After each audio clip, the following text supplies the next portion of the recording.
Kalau bukan karena Allah Subhanahu wa ta'ala menurunkan rahmat bagi kita, mungkin kita belum melafazkan la ilaha illallah sampai hari ini. Mungkin belum mengenal sosok rahmatan lil alamin Nabi Muhammad sallallahu alaihi wasallam. Maka kita katakan lakal hamdu ya Rabbana, puji syukur ya Allah atas iman yang Engkau anugerahi kepada kami. Dan semua syukur ini adalah buah karya baginda Nabi Muhammad sallallahu alaihi wasallam. Kita berkumpul malam ini adalah salah satu keberhasilan baginda Nabi Muhammad sallallahu alaihi wasallam. Yang saya hormati, saya cintai, Al-Alim, juga beliau ini selain Al-Alim juga sahibur riasah, bupati kita. Jarang-jarang ada orang bisa tetap menjaga nilai keulamaannya sedangkan dia sedang menjadi pemimpin suatu negeri. Semoga Allah membersamai langkah-langkah beliau, Bapak Bupati Dr. Andas Arwad Sadat MAG.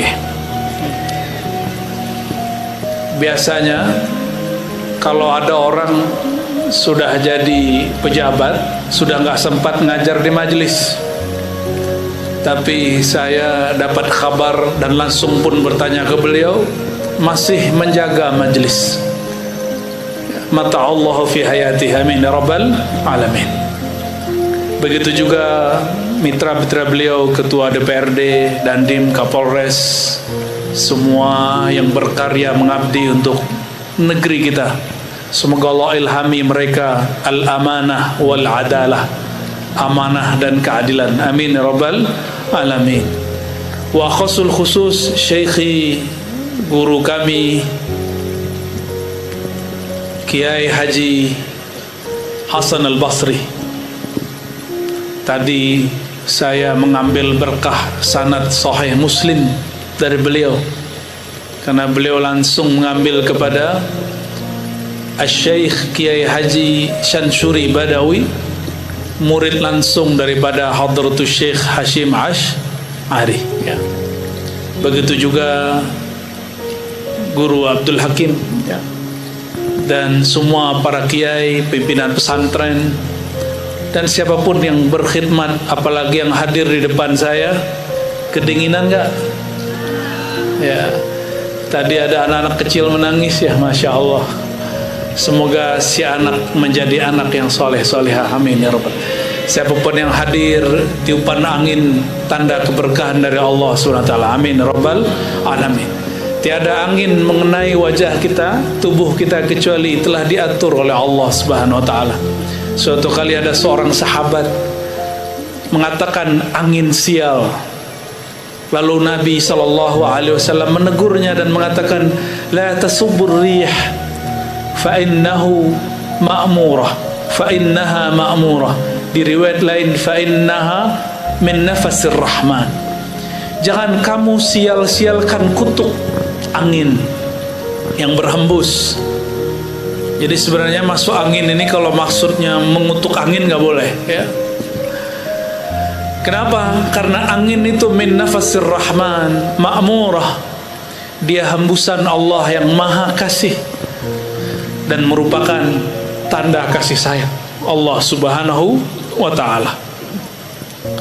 Ini musim hujan, ya, tapi semoga nggak hujan, amin. Kalau hujan kabur nggak? Amin. Waktu saya di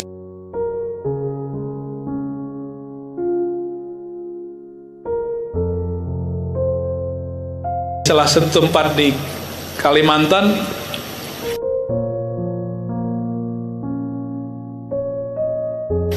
emang kita suruh kabur, udah kok mundur, ya. Tapi ceramahnya kita kencengin, ya, suaranya kita kencengin. Baik jamaah pecinta Allah, pecinta Rasulullah SAW, kita hadir malam ini tiada lain tiada bukan karena cinta kepada Allah, betul nak? cinta kepada kekasih Allah Nabi Muhammad sallallahu alaihi wasallam. Maka berkumpul karena cinta kepada baginda itu adalah ibadah. Menceritakan tentang baginda Nabi Muhammad sallallahu alaihi wasallam adalah ibadah juga. Dan malam ini kita akan mengisahkan kisah-kisah beliau. Mau diceritakan nggak? Karena setiap tahun ada yang ceramah maulid dan ceramah Isra Mi'raj langsung ke hikmah, kisahnya tidak ada. Itu kurang dianjurkan, karena perintahnya dalam Al-Quran wa qususil qasasa, hendaklah engkau sampaikan kisah, cerita yang sebenarnya, karena di dalam kisah itu dapat ibrah. Kita langsung mulai saja dari beberapa kumpulan riwayat Imam Bukhari, Muslim, Abu Daud, Tirmizi, Nasai, Ibnu Majah, Imam Ahmad dan imam-imam yang lain. Disebutkan bahwa baginda Nabi Muhammad SAW 3 tahun sebelum hijrah beliau mendapatkan musibah luar biasa. Istri tercintanya, yang mana semua anaknya dari sang istri, yaitu Sayyidatuna Khadijatul Kubra. Jika ada di antara yang hadir ini Habibah, Syarif, Syarifah, maka yang saya ceritakan adalah neneknya mereka, Sayyidatuna Khadijatul Kubra. Sayyidatuna Khadijah wafat 3 tahun sebelum beliau hijrah. Sayyidatuna Khadijah adalah orang yang pertama yang mendukung dakwah Nabi Muhammad SAW. Hartanya, waktunya, modalnya, semuanya habis untuk baginda Nabi Muhammad SAW. Tidak ada istri manapun di dunia saat ini yang punya pengorbanan seperti Sayyidatuna Khadijah. Meskipun ibu-ibu nggak bisa menjadi Sayyidah Khadijah, minimal ambil semangatnya. Mendukung suami untuk agama itu disebut warisan rohani Sayyidah Khadijah. Ini ibu-ibu kalau bapak ngaji dimarahin nggak pulang kalau telat? Beneran. Kalau bapak-bapak ini pulang jam 12, jam 2 pulang pengajian, boleh nggak? Beneran. Kalau bapak-bapak ini ngeluarin hartanya untuk berjuang, berdakwah, membantu masyayikh, membantu orang-orang berdakwah, ibu-ibu ini nggak, wajahnya langsung ini nggak, bang, kalau orang Banjar pakai ulun, pikirkan ulun bang, makan anak kita gimana bang? Nah ini namanya nggak mendukung. Yang paling penting bapak-bapak ini, selain khidmat untuk dakwah, khidmat kepada ibunya dan saudara-saudaranya. Istri nggak boleh larang. Itu namanya warisan rohani Sayyidah Khadijatul Kubra. Gimana ibu-ibu? Kalau abang-abang di depan nih bantu ibunya, bantu saudaranya, ini nggak sebel nggak? Jangan sebel ya. Itu bagian daripada mengikuti warisan Sayyidah Khadijah.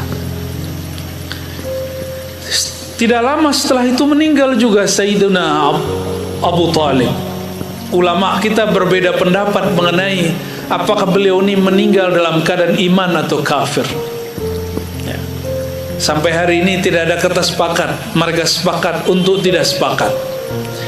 Itu adalah ayahanda Sayyidina Ali bin Abi Talib. Abu Talib meninggal kakek Rasulullah SAW, Abdul Muttalib. Maka yang menanggung dan menjaga, mendidik Sayyidina Muhammad SAW adalah Abu Talib. Abu Talib lah yang pertama kali tahu bahwa Sayyidina Muhammad adalah Nabiullah Rasulullah Sallallahu Alaihi Wasallam. Suatu kali ketika Sayyidina Muhammad muda, masih anak-anak, diajak untuk belajar berdagang, berniaga ke tanah Syam. Sampai di tengah jalan, ternyata diundang oleh seorang pendeta yang kita sudah tahu namanya. Siapa namanya? Bukhairah. Siapa namanya? Bukhairah ini, beliau seorang Nasrani yang muwahhidin. Nasrani yang hanya menyembah Allah, tidak menyembah Nabi Isa. Beliau hanya menyembah siapa? Menyembah Allah. Di dalam Injil yang dia punya, saya tidak tahu Injil hari ini. Jadi kalau ada perbedaan itu tidak urusan saya. Tapi disebutkan dalam kitab-kitab turas kita, Bukhairah mendapatkan tanda-tanda Nabi akhir zaman. Maka dia berdoa, ya Allah yang Maha Esa, izinkan aku bertemu dengan Nabi akhir zaman. Maka sang pendeta pun menyiapkan. Jadi dia punya gereja, kanisahnya di tepi jalan. Setiap ada kafilah dari Mekah lewat mau ke Syam, dia pasti lihat. Setiap hari dia lihat ada kafilah yang lewat di musim-musim tertentu.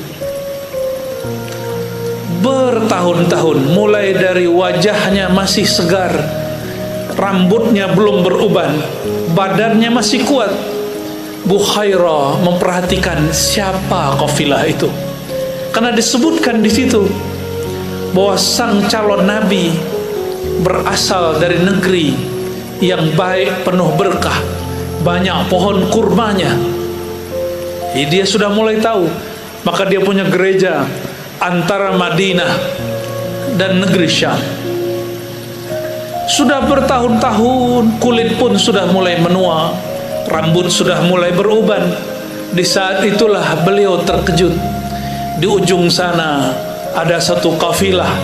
Kafilahnya tidak terlalu ramai, tapi di atasnya selalu ada awan mengikuti.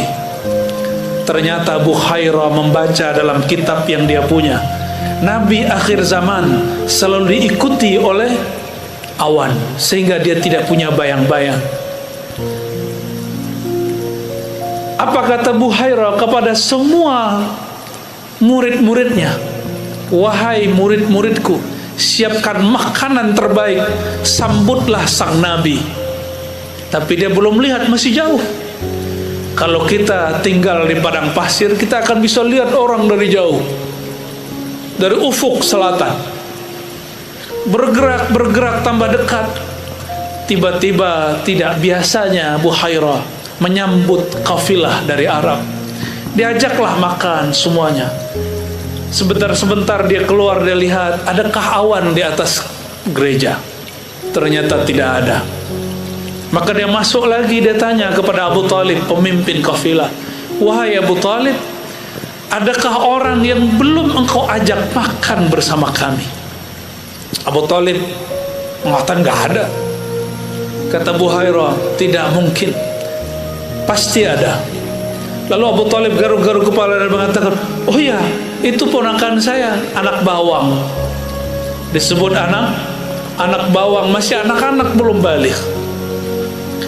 Namanya Muhammad, itu anak saya. Maka kata Bukhairah, wahai Abu Talib, tunjukkan aku siapakah anakmu itu.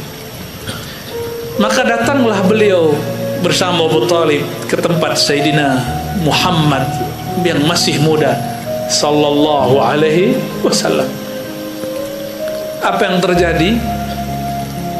Bukhairah melihat di atasnya masih ada awan. Lalu Bukhairah mengatakan, yang aku tahu, orang yang selalu diikuti awan, ayah ibunya sudah tiada, kakeknya juga sudah tiada. Maka beliau bertanya, ya Abu Talib, hadza laisa min waladik, ini bukan anakmu kan? Apa kata Abu Talib? Ya, sebenarnya dia anak dari adikku, yaitu Abdullah. Tufiya wa huwa fi batni ummi. Abu Talib mengatakan, Abdullah saudaraku, adikku sudah meninggal, sedangkan sang Muhammad muda, sang Muhammad kecil masih di dalam perut ibunya, Sayyidah Aminah. Kira-kira gimana Bu? Lagi hamil, bapaknya meninggal, sedih ya? Ya, Kalau dibayang-bayangin gimana? Nangis gak? Nangis kita kalau bayangin kisah Sayyidina Muhammad Sallallahu Alaihi Wasallam. Nggak ada orang di dunia ini yang paling sedih kisahnya melebihi kisah baginda Nabi Muhammad Sallallahu Alaihi Wasallam. Akhirnya terjadilah dialog yang panjang antara Abu Hurairah dengan Sayyidina Muhammad, tapi dirahasiakan. Yang dizahirkan dalam riwayat yang saya dapat, yang kita dapat hari ini, yang tertulis dalam kitab As-Sirah Nabawiyah hari ini, hanyalah kalimat ujungnya. Apa itu? Kata Abu Hurairah, "Hai Abu Talib, ini bukan orang biasa. Hadza sayyidul anbiya wal mursalin." Ini penghulunya para nabi dan rasul. Berarti Abu Talib sudah tahu bahwa anak muda ini siapa? Seorang nabi. Dan beliau mengangguk. Lalu Abu Hurairah mengatakan, "Wahai Abu Talib, aku khawatir jika engkau bawa dia ke negeri ahli kitab, sayaqtulunahu, mereka akan bunuh Muhammad muda, karena mereka tahu ciri-ciri sang Muhammad, Nabi akhir zaman.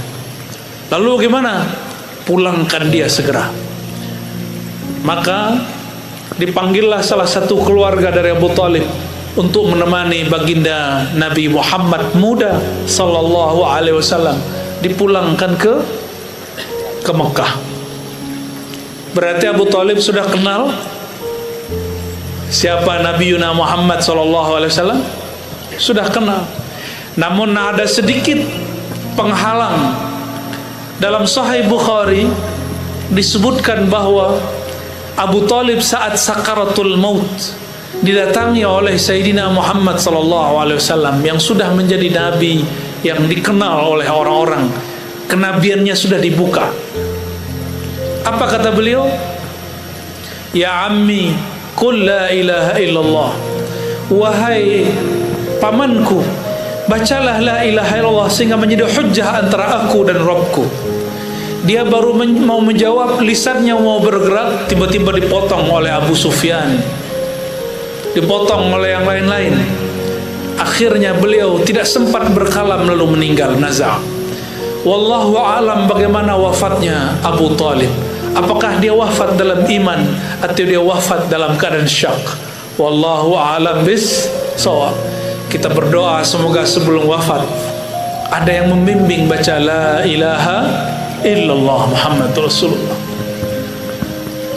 Tapi kalau saya pribadi meyakini Abu Talib seorang mukmin, walakin lam yuzhir bi imanih, tapi belum menzahirkan imannya. Ya, semoga pendapat ini benar. Kalaupun salah, tidak masalah.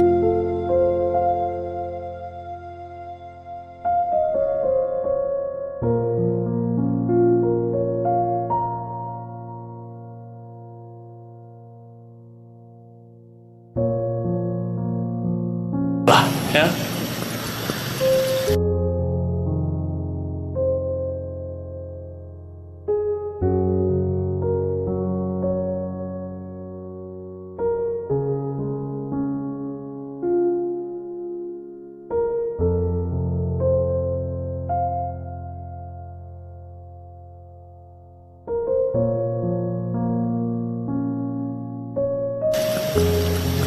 Lalu Sayyidina Muhammad Sallallahu Alaihi Wasallam yang sudah 10 tahun berjuang di Mekah, diam-diam berdakwah. Beliau tidur-tiduran di salah satu rumah bibinya yang masih bagian dari Masjidil Haram. Ya, dinding-dindingnya bagian dari Masjidil Haram. Di saat antara tidur dan jaga, disebutkan di riwayat Anas ibn Malik dan riwayat-riwayat yang lain bahwa Sayyidina Muhammad SAW, begitu juga Abu Hurairah, didatangi malaikat Jibril dan Mikail, dibelah dadanya, dibuka. Yang belah manusia atau malaikat?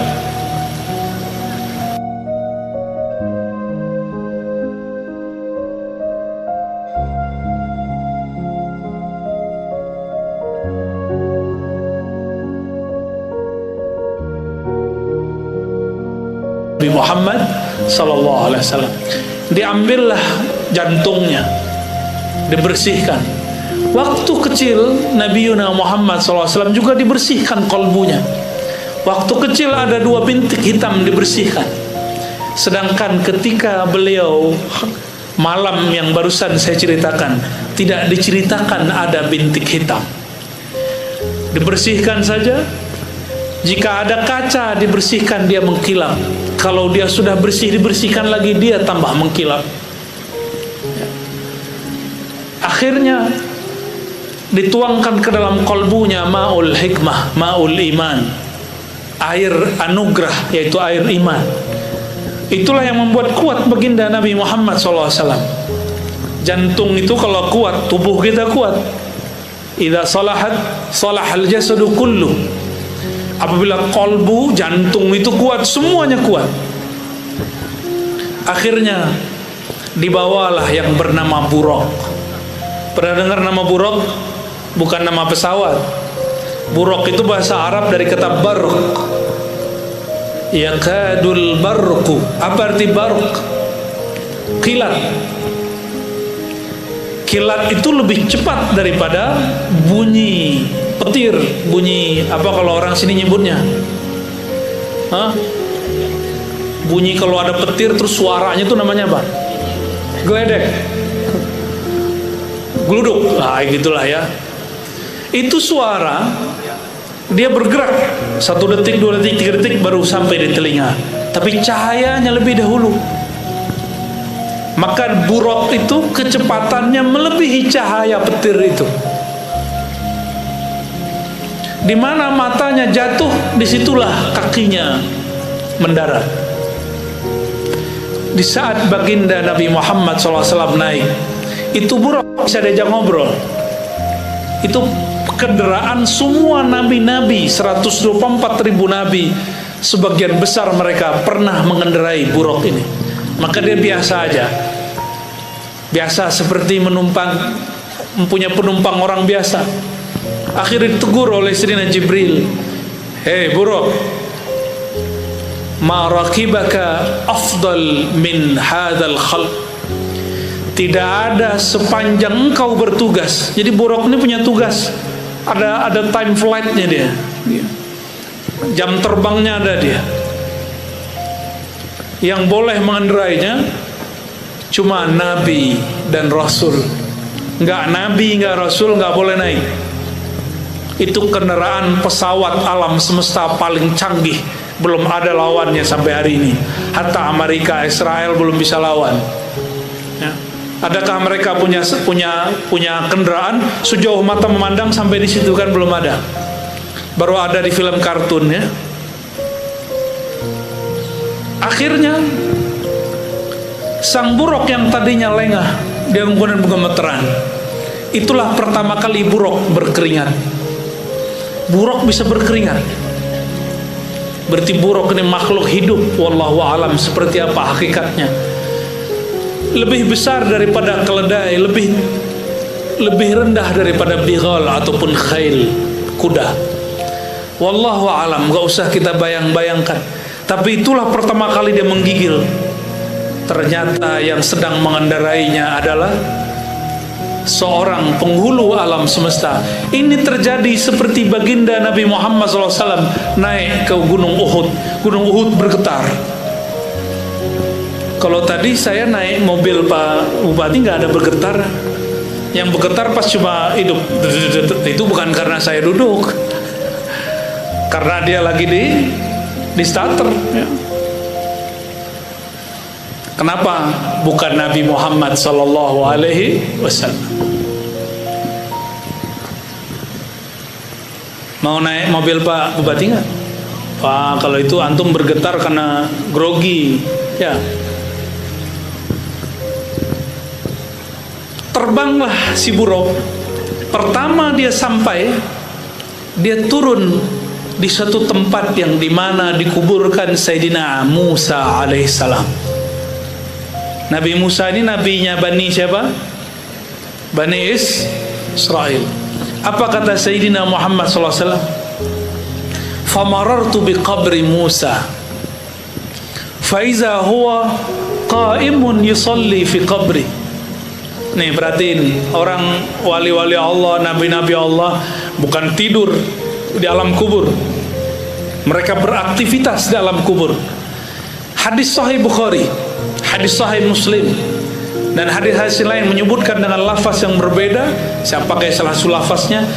Fa'idha, tiba-tiba aku lihat Nabiullah Musa qaimun yusalli, beliau berdiri sedang sholat fi qabri, di dalam kuburnya. Jadi kalau kita ziarah ke para aulia Allah, dia bukan lagi tidur, enggak. Alhamdulillah tadi sebelum sampai di sini saya ziarah dulu di pesantren Al-Baqiyatus Shalihat, di walidnya dua kiai kita ini, Syekh Ali bin Abdul Wahab. Nah, kalau orang yang ruhaninya sudah sadar, dia akan sadar lagi ziarah ketemu siapa. Cuma kalau ruhaninya belum sadar, diberikan itu bisa kaget. Ya, Bismillah.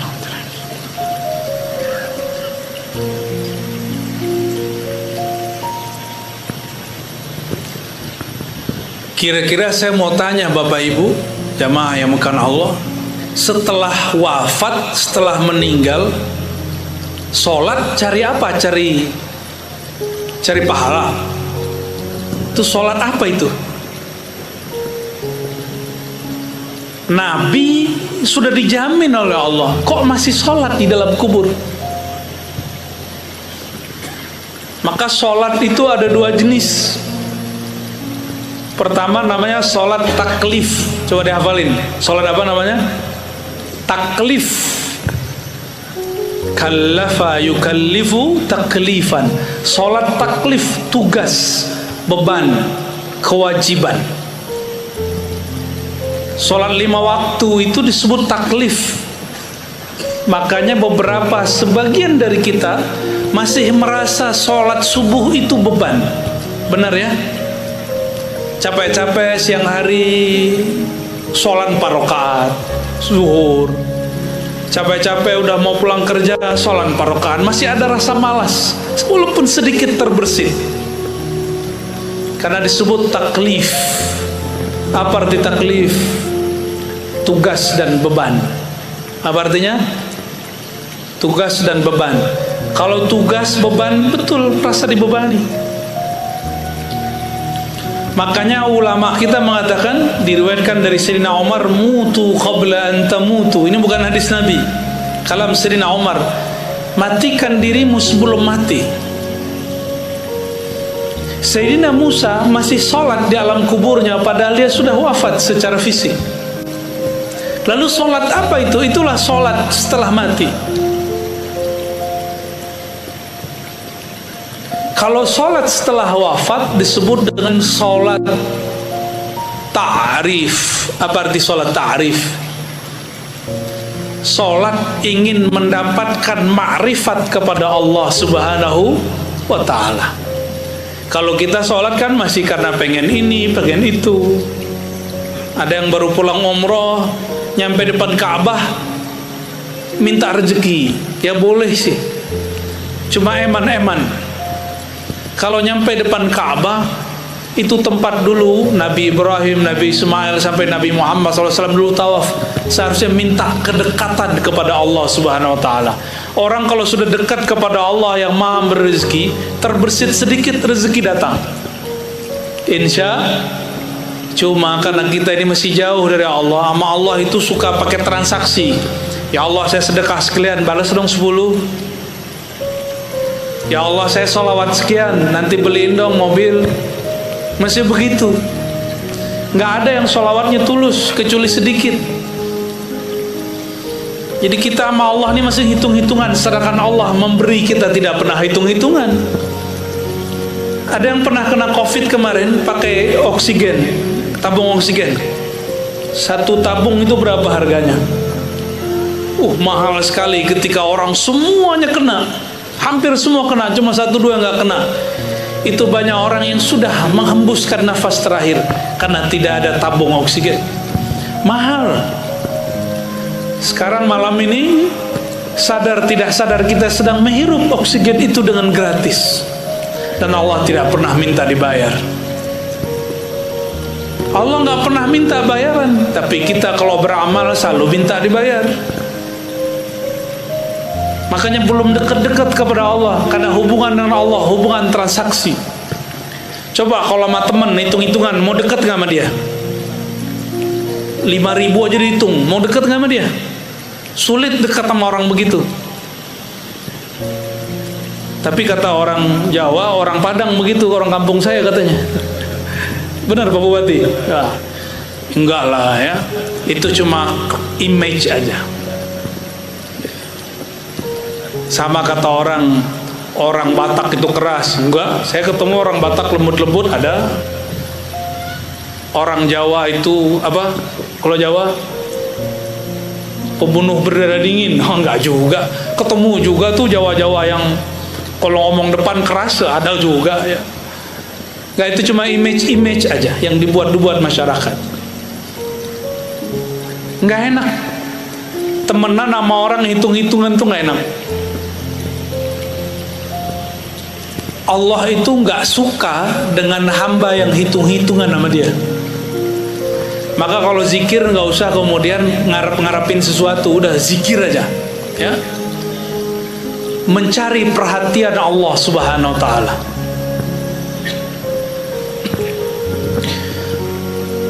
Jadi sholat apa? Sholat Nabi Musa tadi?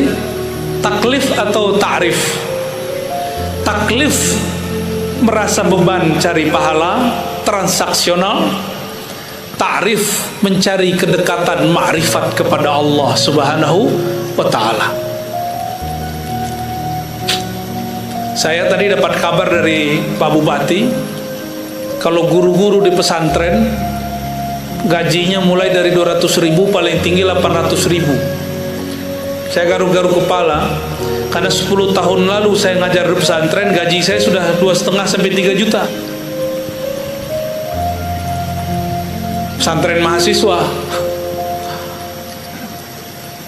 Tadi kita dengar kaget, hanya 200.000, Masya Allah. Tapi karena guru-guru itu ngajar tidak karena si duit 200 dan 800. Ada orang bergaji 5 juta, 10 juta belum umroh. Si tuan guru sudah umroh semua, bener ya? Hampir semua sudah umroh. Gimana? Masuk akal nggak? Orang gaji 200 umroh gimana? Ternyata rezeki itu bukan hanyalah gaji. Rezeki itu yang Allah beri. Yang Allah beri nggak ada pintunya. Yang ngasih-ngasih pintu kan kita, ya.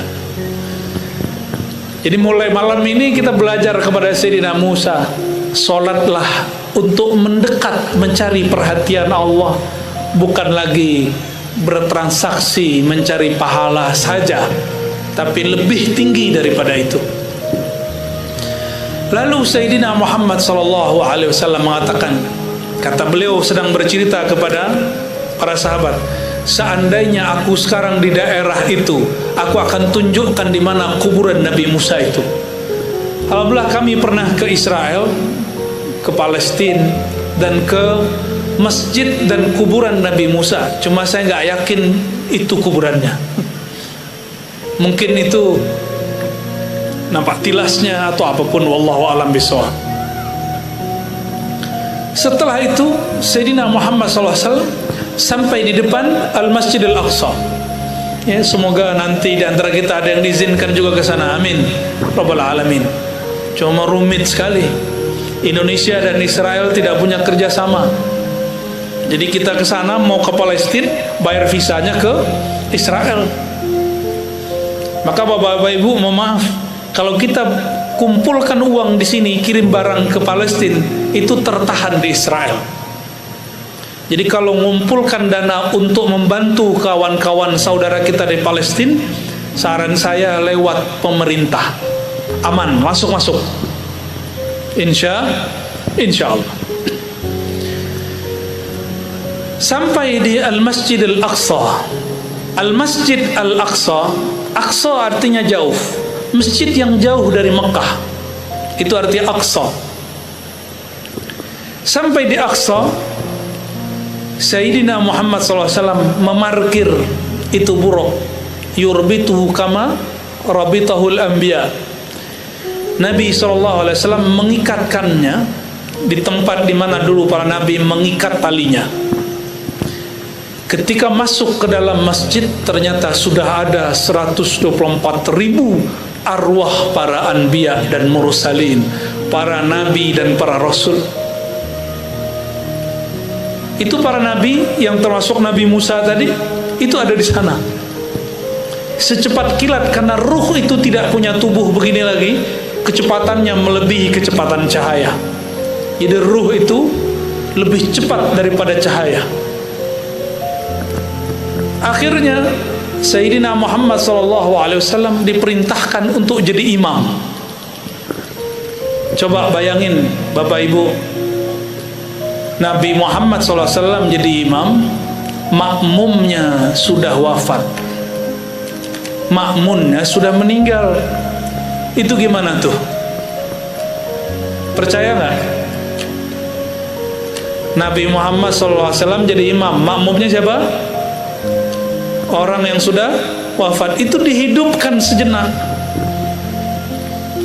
Para anbiya, nabi-nabi semua dari dulu sampai sebelum beliau, 124.000, termasuk Nabi Isa, Nabi Musa, Nabi Nuh, Nabi Ibrahim, Nabi Adam, turun. Semuanya mereka ikut sholat menjadi makmum baginda Muhammad sallallahu alaihi wasallam. Disitulah sah semua nabi menjadi umat Nabi Muhammad sallallahu alaihi wasallam. Ternyata hampir semua nabi berdoa, ya Allah jadikan aku umat akhir zaman, umat Nabi Muhammad sallallahu alaihi wasallam. Dulu pernah minta doa begitu nggak? Waktu masih di perut ibu, ada yang ingat nggak? Waktu masih di alam ruh, ada yang ingat? Saya juga nggak ingat. Sama-sama nggak ingat kita. Itulah alasan Allah kirim para rasul sallallahu alaihi wasallam. Kenapa rasul-rasul dikirim? Supaya kita ingat dengan itu. Tapi ingatnya bukan dengan ini, karena otak kita tidak mampu mengingat kecuali yang pernah kita lalui di dunia. Yang punya memori dengan alam ruh kita ini, maka ruhani dan qalbulah yang mampu mengingat. Insya Allah. Jadi Bapak Ibu yang makan Allah, tujuannya para rasul itu mengingatkan kembali itu. Oleh karenanya ilmu yang paling tinggi di alam semesta ini, ilmu tentang ruh yang mengenal Allah Subhanahu wa ta'ala. Makanya ilmu ini hanya dibagi sedikit, tidak diobral. Wa ma utitum minal ilmi illa qalila. Kamu tidak diberi kecuali sedikit, namun karena Allah yang berkalam sedikit, sedikitnya Allah itu banyak. Pengusaha di Jambi kalau bilang uangnya sedikit, berapa duit? Ini kan lagi rame ini di TV, ada bakal calon presiden. Dulu ada MOU dengan kawannya 50M. Itu 50M itu sedikit atau banyak Bapak Ibu? Banyak apa dikit? Udah pernah megang belum? Itu banyak Pak. Kalau bangun pesantren di sini dapat berapa Kiai? Udah dapat berapa? Satu gedung itu berapa tuh? 1M. 50 gedung pesantren, 50M, Masya Allah. Banyak apa dikit? Kita buat apartemen ke atas gitu ya. Tapi bagi orang kaya 50 itu batuk dong keluar. Orang-orang kaya Indonesia benar-benar kaya. Saya nggak usah sebutlah kekayaan mereka berapa ya. 50 M itu sedikit bagi mereka. Biaya berpolitik di Indonesia lebih daripada 50 M. Bagi mereka sedikit, batuk doang. Itu baru orang kaya Indonesia. Zat yang maha kaya di alam semesta, kalau bilang dikit, banyak apa dikit? Banyak. Maka ketika Allah mengatakan aku tidak beri kalian ilmu ini kecuali sedikit, itu banyak sekali. Berjilid-jilid kitab tentang itu dan belum selesai sampai kiamat. Itu puncak ilmu. Para arwah anbiya, nabi-nabi dan rasul semuanya jadi makmum. Itulah pernyataan sahnya mereka sebagai umat baginda Nabi Muhammad sallallahu alaihi wasallam. Jika para nabi ngejar jadi umat Nabi Muhammad sallallahu alaihi wasallam, kenapa kita tidak berbangga jadi umat Nabi Muhammad sallallahu alaihi wasallam? Akhirnya beliau sholat, mimpin sholat 2 rakaat. Mimpin sholat 2 rakaat. Inilah sejarah barangkali mungkin bukan pertama tapi terbesar di alam semesta. Orang hidup diikuti oleh yang sudah wafat. Maka muncullah kaidah di situ. Jangankan orang hidup mengambil manfaat dari yang sudah wafat, yang wafat pun boleh dapat manfaat dari yang hidup. Jadi jangan heran ke sebagian aulia-aulia Allah itu kalau lagi ngajar, Allah izinkan sebagian aulia yang sudah wafat hadir.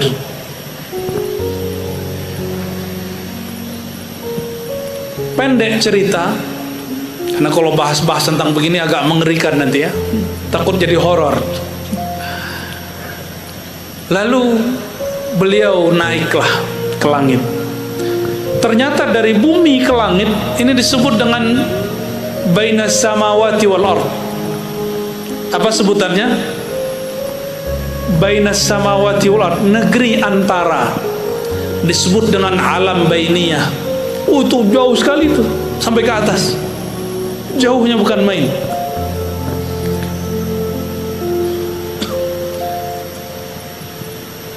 Dalam beberapa risalah-risalah disebutkan di alam antara langit dan bumi itu ada beberapa jin-jin bersayap yang dulu terusir dari bumi, mereka tinggal di antara itu. Kalau mereka jin kafir, itu biasanya satin orang-orang yang sedang tirakatan, riadohan tapi nggak berguru, nggak kuat akidahnya. Nah, itulah yang pernah datang kepada Syekh Abdul Qadir Jilani, thariqat yang dianut oleh Syekh Ali.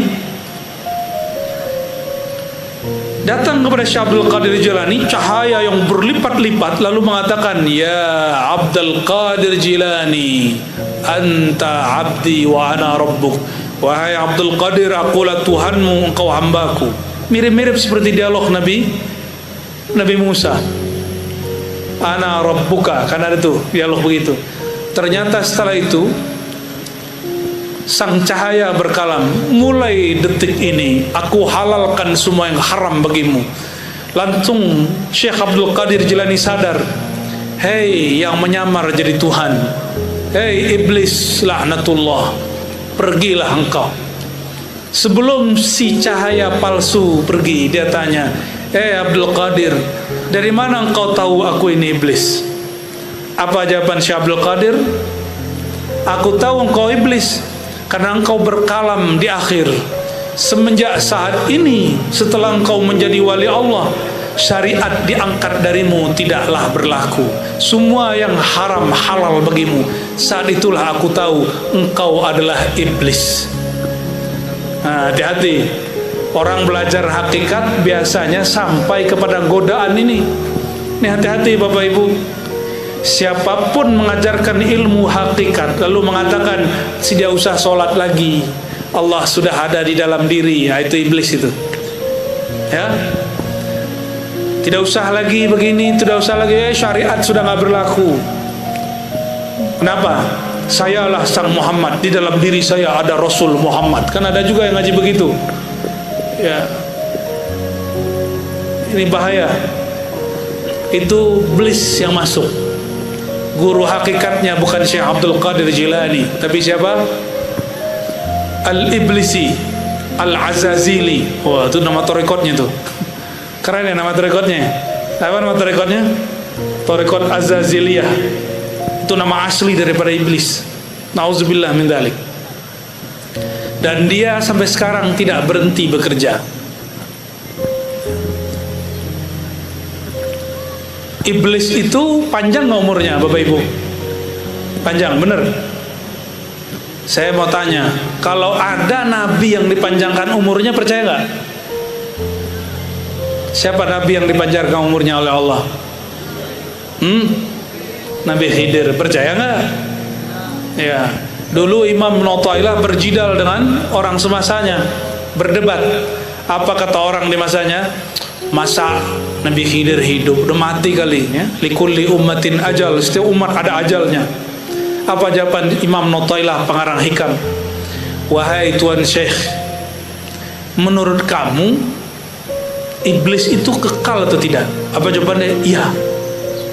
Apakah sulit bagi Allah mengekalkan seorang nabi dibandingkan mengekalkan seorang iblis? Langsung dia menilawannya. Gimana kira-kira? Lebih mudah mana bagi Allah mengekalkan seorang Nabi Khidir atau mengekalkan seorang iblis bernama Azazil? Mana yang lebih mudah bagi Allah? Nabi Khidir. Maka ijma' ulama ahli zikir, ahli rohani, ahli tasawuf bahwa Nabiullah Khidir dari kalangan Ahlussunnah nih ya, beliau hayyan baina azhurina, beliau masih hidup di antara kita. Wallahu a'lam bis-shawab ya.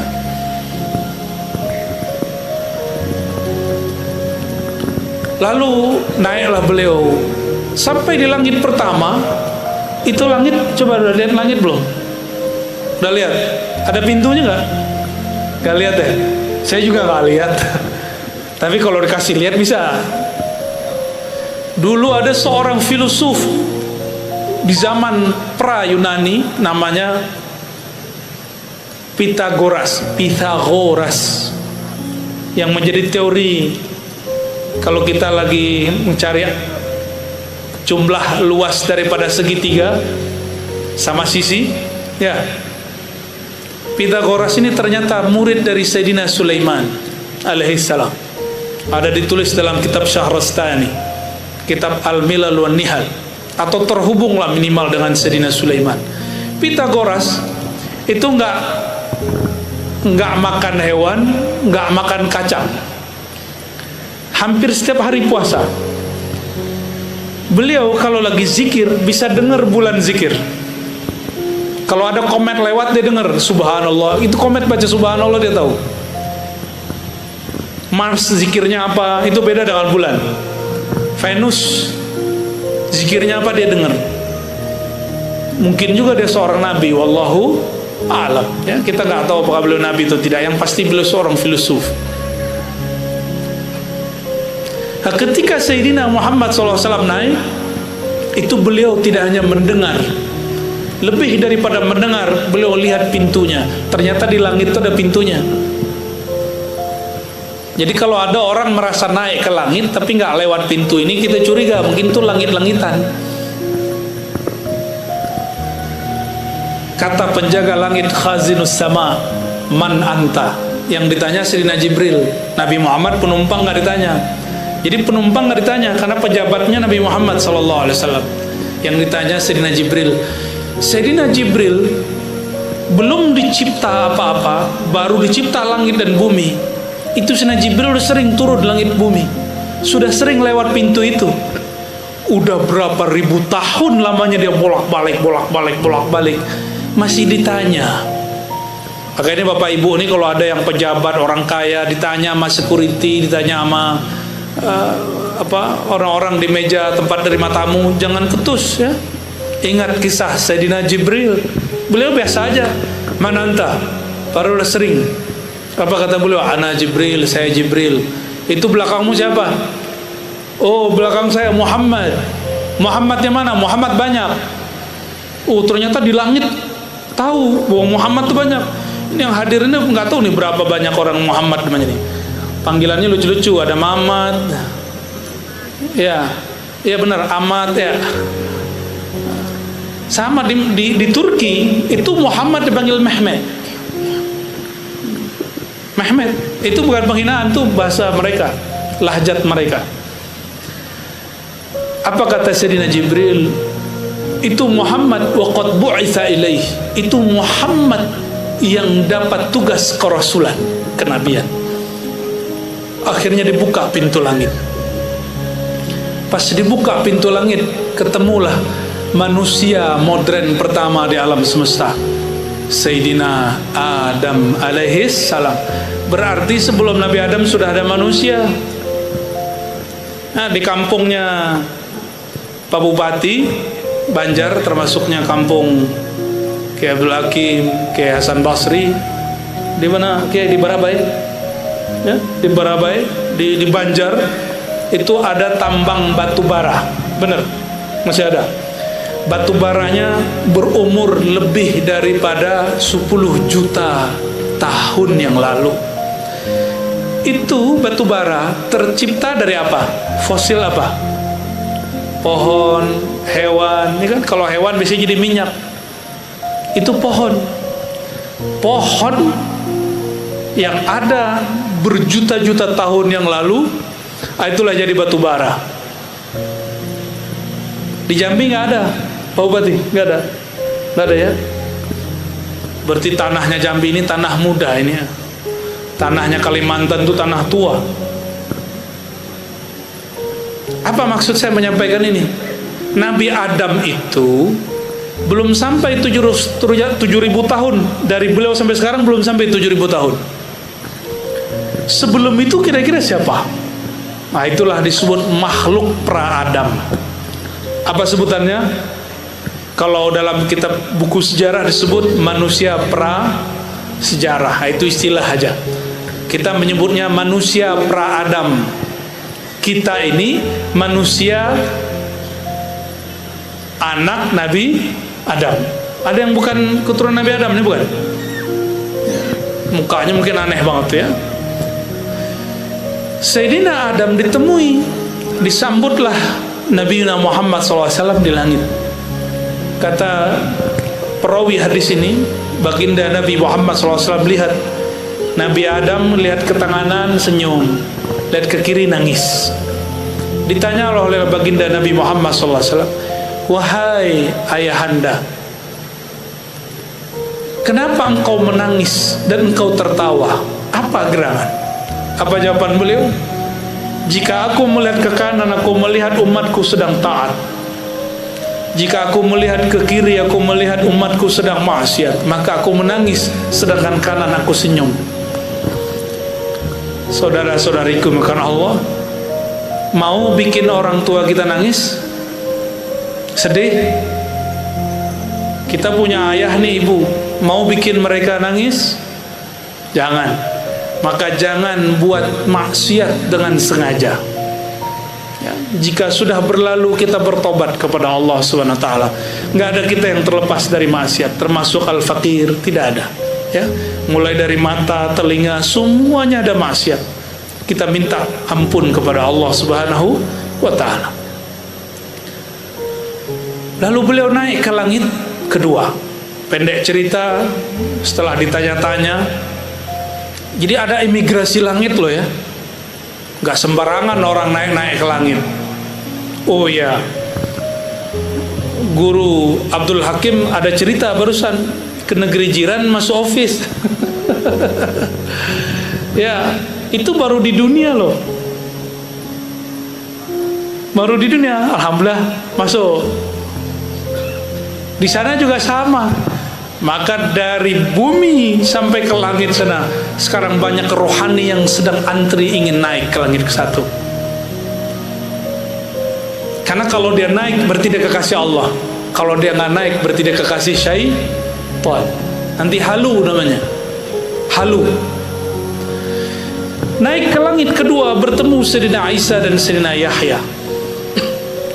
Itu Sayyidina Isa, tubuhnya masih tubuh bumi, tapi tubuh spesial. Umurnya 32 tahun setengah, tapi wajahnya waktu meninggal, coba hitung sekarang berapa Masehinya? 2023. Itulah umur Sayyidina Isa, 2023 tahun. Umur siapa? Berarti ada dua nabi, satu di bumi siapa tadi? Sayyidina Khidir, lebih tua dari Nabi Isa. Di langit ada nabi yang belum meninggal, namanya Sayyidina Isa. Dan dalam satu riwayat disebutkan, ada lagi riwayatnya tidak sampai derajat sahih, tapi dibenarkan sebagian ulama, Nabi Ilyas. Beliau sering berada di Hijr Ismail yang baru pulang, yang mau berangkat ke sana, jika dapat kesempatan sholat di situ, baca salam kepada Nabi Muhammad SAW, Nabi Ibrahim, Nabi Ismail, lalu Nabi siapa? Nabi Ilyas. Insya Allah ketemu. Cuma kadang-kadang kita nggak sadar kalau kita ketemu, baru sadarnya kalau sudah selesai. Seringnya begitu. Naik lagi ke langit ketiga, ketemu Nabi paling ganteng sealam semesta. Siapa bu? Nabi paling gagah sealam semesta siapa? Yang kenceng bu? Beneran? Pengen lihat Nabi Yusuf nggak? Nih ibu-ibu nih kalau Nabi Yusuf mungkin lupa napas. Kalau bapak-bapak mati cemburu. Nabiullah Yusuf. Jadi alam semesta itu disebut Al-Jamal Al-Muhammadi, keindahan nur Nabi Muhammad SAW. Semua keindahan itu ada pada Nabi Muhammad SAW. Separohnya dibagi, nurnya dikasih kepada Sayyidina Yusuf alaihissalam. Maka beliau berkalam, Jamal Yusuf nisfu jamali. Itu Nabi Yusuf gagahnya, gantengnya, cakep wajahnya itu separuh gagah wajahku sallallahu alaihi wasallam. Makanya ada syair Rasulullah SAW dipanggil dengan apa? Ya Jamalu. Itu nama baginda Rasulullah SAW. Ada Bang Jamal nggak sini? Ayo Bang Jamal, mana Bang Jamal? Ah nggak ada. Kalau ya saya kasih serban nih. Ya.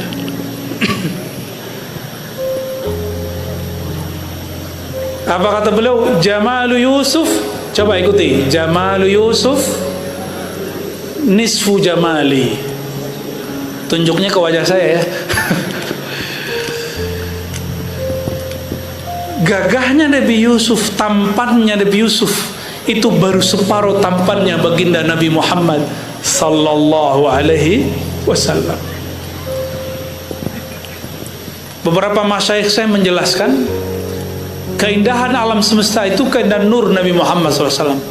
50% untuk Nabi Muhammad SAW, 25% untuk Sayyidina Yusuf, 25%-nya lagi dibagi dari alam awal tercipta sampai akhir dunia. Maka bunga-bunga yang kita lihat bagus, muka-muka ibu-ibu yang cantik-cantik, bapak-bapak yang tampan-tampan, ya bagus ditamplan, ya. Itu wajah-wajah, bahkan pesona. Tadi ada bulan sebentar ya, pesona purnama tadi. Semuanya adalah percikan dari 25% yang dibagi dari awal alam dicipta sampai hari kiamat. Coba diulangi, 50% untuk Nabi Muhammad SAW, Muhammad bin Abdullah, semuanya Nur Muhammad, Nur Muhammad, Muhammad bin Abdullah, begitu turunnya. Separohnya lagi dibagi dua, 50% yang lagi dibagi dua, 25% untuk alam semesta, untuk bukit-bukit, untuk gunung-gunung, untuk hutan-hutan, hewan-hewan yang lucu-lucu. 25%-nya ada di wajah Sayyidina Yusuf alaihissalam. Makanya ketika ibu-ibu arisan zaman dulu sudah ada, ngumpul-ngumpul mereka ketika Sayyidina Yusuf yang sangat tampan lewat, mereka tidak terasa sudah melukai tangannya. itu baru melihat Jamalu Yusuf. Gimana kalau kita melihat Jamalu Sayyidina Muhammad sallallahu alaihi wasallam. Makanya para sahabat seperti Sayyidina Abu Bakar dan Umar, Utsman, Ali memberikan semua yang dia punya untuk Nabiuna Muhammad sallallahu alaihi wasallam. Kenapa?